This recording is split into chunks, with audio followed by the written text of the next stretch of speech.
So here is a pretty cool feature of this. I'm gonna hold my finger on one of the fans. I don't know if you guys can see that. It's got a visual and audio representation that it is stalled.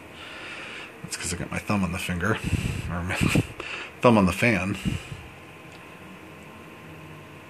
And if I let go, it'll spin back up.